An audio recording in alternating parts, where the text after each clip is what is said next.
What's up, everybody? TJ and Carrie here with Muscle Growth Mindset.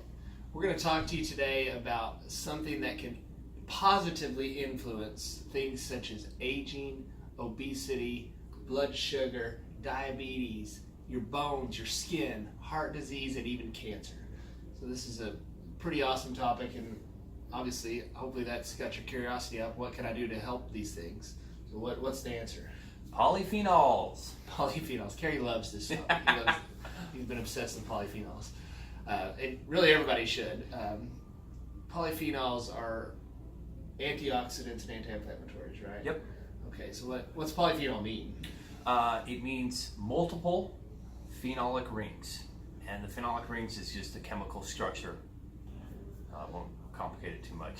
Okay, where do they come from? So polyphenols are phytochemicals, which are naturally produced, or plant chemicals. So chemicals made in plants. They're natural chemicals made. Chemicals sounds bad, doesn't it? Like everybody's all anti-chemical, right? This isn't a negative chemical. This is it's something that comes from a plant. This is a natural thing. Most people's vernacular, chemicals are things like bleach. To a chemist, everything is a chemical. H2O is a chemical, and technically everything is a chemical. Right. So water's a chemical, so it's okay to have certain chemicals, right? Mm-hmm. So these are chemicals from plants. Okay, it's antioxidant and anti-inflammatory. Okay, why is that important? Okay, oxidation. If you've heard of free radicals, oxidations they can cause free radicals that can cause damage to cells, which in turn can cause negatives of all the things we've already talked about. Forward aging, more obesity, more diabetes, cancer. So that's something that we want to avoid. Right, so certain things cause oxidation, which is damaging cells in your body, which causes illness. Mm-hmm. So an antioxidant kind of negates these things. It'll fight that oxidation and fight those free radicals. So anytime we can get anything that's an antioxidant, it's going to be a positive and healthy for your body. And then we've talked about it before, and we're going to go more into inflammation at some point, that inflammation is another thing that causes a lot of damage to the body and a lot of sickness and illness. Yeah. So if you can have antioxidant and anti-inflammatory, you're doing really well. Yes. Okay, so how can we get these? Obviously it's chemicals from a plant, so I'm thinking right off the bat, fruits and vegetables, right? Absolutely. Fruits and vegetables are the easiest, obvious source of them. But you can do it from coffee, from plants, green tea, honey, olive oil, and honey's got, from the flowers. Olive oil, it's got to be virgin. If it's anything other than virgin, if it's a pure oil, then it's going to be simply oil and no polyphenols. Okay. So virgin oils, honey, coffee, green tea, Mm-hmm. vegetables, fruits. So polyphenols, some of them are called flavonoids. The basic idea is they add color and flavor to every fruit and vegetable out there. So the more color, the more flavor. Spices, these have a lot of polyphenols in them. Okay, so yeah, I'm sure you guys have heard to have, you want as much color as possible in your fruits and vegetables. And this is why. This is where you're getting the health benefits. It's from the polyphenols. Okay, so fruits, veggies, what's the difference? If you say you can get it from coffee, you can get it from, vegetables. So if I have the choice of eating broccoli or drinking coffee, I'm just going to drink coffee all day. I'm going to be honest. So okay. I don't think that's right though. Right? There's got to be a reason. You can't have just one source of polyphenols. So currently they've identified over 8,000 different polyphenols, and there's more being identified all the time. And while they all, under a group umbrella, they're anti-inflammatory and antioxidant, others have some more specific purposes, and so they do a wide variety of things. Like cinnamon is one of the best for your blood sugar, period. But every polyphenol is slightly different, and some of them are going to do something a little bit better than others. So I would recommend a wide variety.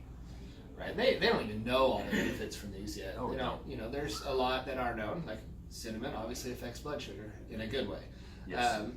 So you have all these different varieties of polyphenols that all do different positive things for your body. So none of them are going to be bad, but the bigger the variety, the better.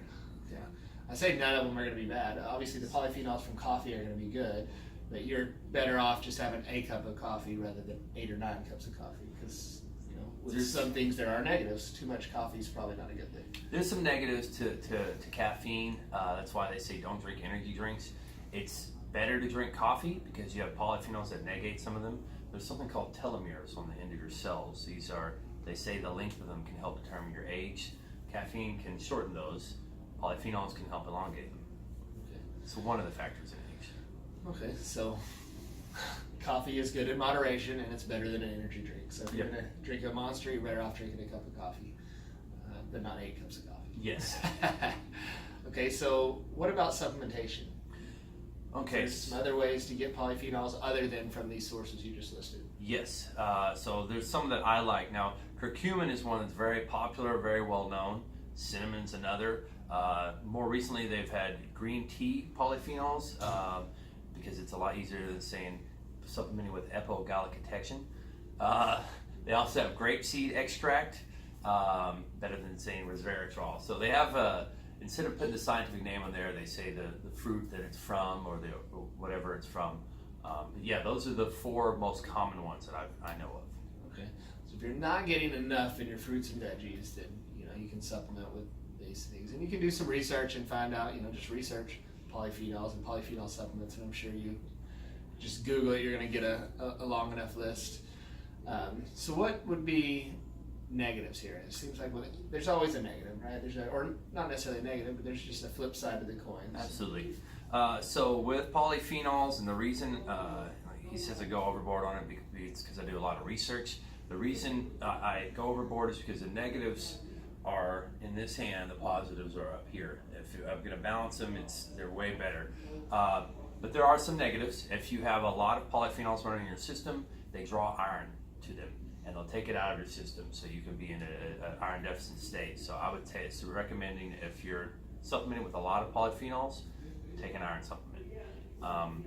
Also, there's not a lot of evidence supporting this theory, but especially after researching cancer and how polyphenols change metastasis and cell growth, I would assume that you have a little bit less muscle growth. Okay, so why would you have less muscle growth? We're taking polyphenols. We want more polyphenols in our body.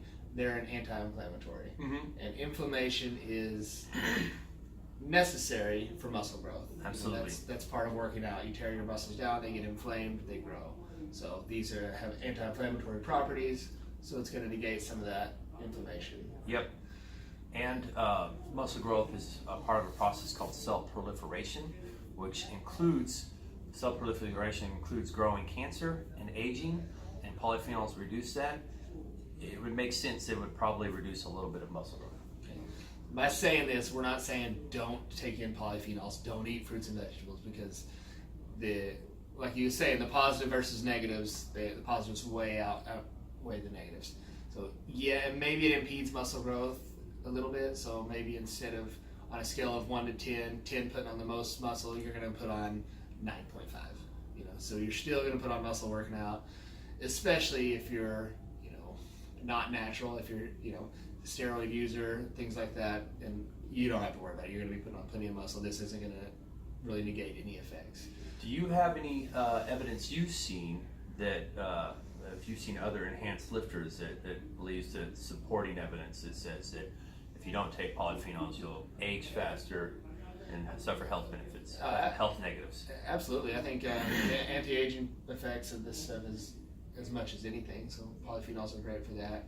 Obviously, if you're taking steroids, things like that, that's going to speed up the aging process. Yes, like you said, when you build muscle, when you're doing things that are accelerating that, you're accelerating other aspects as well. So you want cell growth in muscles, but unfortunately we can't just stop at that. There's cell growth everywhere, which could mean cancer, it could mean aging, it could mean building muscle. So definitely you need polyphenols, especially if you're supplementing with steroids or really anything. Yeah. Polyphenols are a must. So fruits, veggies, we went through the list. Those are all going to benefit you with overall health. Yep. So don't take it too much about the slowing down muscle growth. We have to mention it. That much. I think you're gonna do more damage taking Advil than you are polyphenols. And Advil is an anti-inflammatory, right? You know, any type of NSAIDs, they're gonna, stop inflammation. So I would say that's gonna be more of a negative for muscle growth than taking absolutely broccoli. Yeah, it reduces cytokines, and you need cytokines like interleukin 6 and interleukin 15 to grow muscle. And without those, you don't get anything. Probably too much. Yeah. All right. So, anything else we need to touch on with polyphenols? I mean, we talked about the benefits of it, which are amazing, right? We've talked about what they are, where they come from, some of the drawbacks. So, if you're going to have polyphenols, excessive polyphenols in your diet, you need to make sure you're supplementing with iron.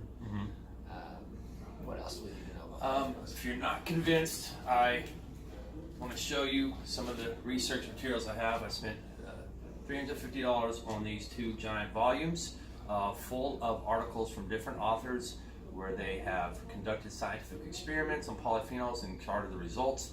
And it's article after article after article with all of those different things: heart, skin, cancer. So I've done a lot of research on it. There's also some charts we're going to put at the end, right when we finish up, that have that show the opportunities for oxidative damage, where polyphenols can come in and reduce that damage, that lead to heart disease, stroke, and neurodegeneration, and cancer. Okay, awesome. Hopefully this is a lot of good information for you. If you guys have questions or want further information, just put some comments below, and we'll do our best to answer your questions. Yep. And stay tuned next week. And don't forget rule number 1.